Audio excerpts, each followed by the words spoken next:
I had no idea there was such a thing as a postnuptial agreement. Luckily, we were able to sit down with Leslie Abrigo Esquire, who educates us on the things you need to know about family law and how to protect yourself. Hi, I'm Cindy Matalucci with the Pulse of San Diego. I'm here with the fabulous Leslie Abrigo from the law offices of Leslie Abrigo. How are you? Hi, good. Thanks for having me. We're so excited to have you here today. So a little bit about you. I know that you're the managing partner at your firm. You went to the California Western School of Law and you graduated top 25% in your class. That's right. Member of the San Diego County Bar Association, and you've been in practice for over 12 years. Yes, I have. It's amazing. So tell us a little bit about what made you get into the legal profession and a little bit about your background. So originally I'm from Hawaii. I'm Native Hawaiian, a mix of other things as well. But growing up in Hawaii, Native Hawaiian people are obviously underrepresented. So that was one of the driving factors in just becoming an attorney in the first place. I did my undergrad at University of Puget Sound in Tacoma, Washington, and I got interested in politics and government. I interned for a senator from Hawaii when I was in college, and the obvious next step for me was to become an attorney. I didn't think that I would end up practicing family law, but it's definitely been a rewarding and humbling experience. So I want to learn a little bit about what you do with your clients and what services you provide. So we practice a variety of law at my office. We do family law, immigration, criminal, civil.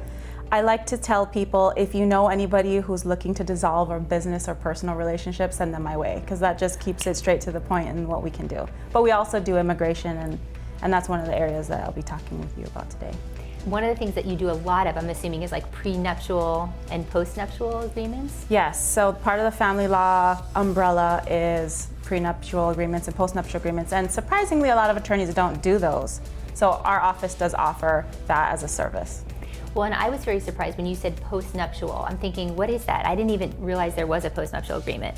So can we dive into this a little bit more and find out sort of what somebody would do and why they would get a postnuptial agreement? Yeah, so without giving away the farm, which you would do in a divorce, you want to consider having an agreement between your spouse as to what would happen in the event of divorce. So for example, if you are older and you have adult children and you want to protect your kids and the assets that you've earned during your lifetime, your spouse may be wanting to consider signing a postnuptial agreement to protect those assets for your kids, because that's what you both agreed to do. Now, I can't say that that would be protected in divorce, but that's why you do an agreement like this. So another type of thing that you would do would be to protect your business assets. So let's say you are a sole proprietor or you're the sole shareholder in a small corporation. You take on a business partner. Now your responsibilities are to also protect the rights of your business partner. So you want to have a contract with your spouse to prevent your business partner from being affected in the event of a divorce. So that would be something that you would think about as after you were married. So let's talk about common law marriage, because that's something that comes up a lot. Talk to us about that. Okay, so California abolished common law marriage many, many years ago. So there's no such thing as common law marriage. However, you do want to make sure that if you are married, that it's a legitimate marriage, because there's something called a putative spouse, which someone can make a claim to your assets as if they were a spouse if you thought or had a reasonable belief that you were married. So if both of you are not married and you know you've never been married and there's been no ceremony of any kind, then you're not married. Sorry. I love it. See, you heard it here first. So you charge a flat fee for the post and prenuptial agreements, correct? We As do. opposed to a retainer, or how does that work? So retainers, if you haven't ever hired an attorney, is where you put down a deposit and your attorney works against the deposit at an hourly rate. On a flat fee, and some attorneys do it, some don't, you are charged a flat fee, and that includes all the work that will ever be done on your case. So for prenups and postnups, we do flat fees. I was thinking, with the new Supreme Court ruling about same-sex couples, that's got to be sort of a hot topic in the legal industry. Talk to us a little bit about that. Are you seeing people asking questions, coming to you? What's happening in this with this topic? Surprisingly, I don't think people think or have thought about the repercussions of it. I think because in California since 2013, with the Defense of Marriage Act, same-sex couples have been able to get married since then.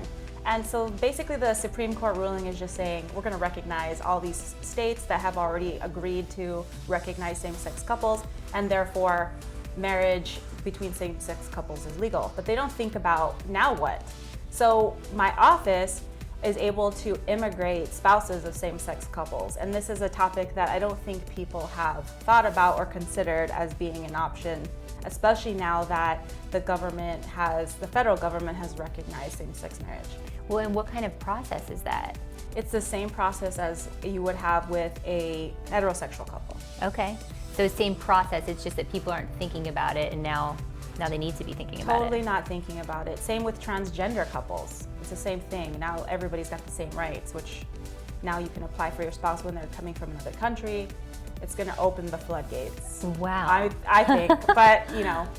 And what do you recommend? I mean, what can a client expect from you when they come into your law office? So first, when you call my office, you're going to talk to my assistant, Veronica. She is my right arm. You're going to talk to her. She's got my calendar. Make an appointment. We do charge for a consultation. Right now it's $150, and that gets reduced off of your retainer or your flat fee, depending on whatever you end up hiring us for. So we do give you a credit. So it's essentially a free consult, but it just makes sure that you value the advice that we're giving you and that you know that you're getting some good advice. Well, and she's got some amazing reviews on AVO, so you got to check it out. She's very much in demand. And so tell people how to find out about you. If they want to hire you, they have a legal question, where do they go? So you can find us at our website, which is www.chula-law.com, or you can call my office at 619-422-7722, pretty easy. And you can also find me on Facebook. We also have an office page at Leslie L. Abrigo, APC. Well, thank you so much. I feel smarter just having you in here today. Thank you. Thanks for having me. Thanks for coming in. Okay. More about the law offices of Leslie Abrigo and how to book your consultation, you can go to chula-law.com. After this break, we're on the scene for the Newport Beach Film Festival. Don't touch that remote.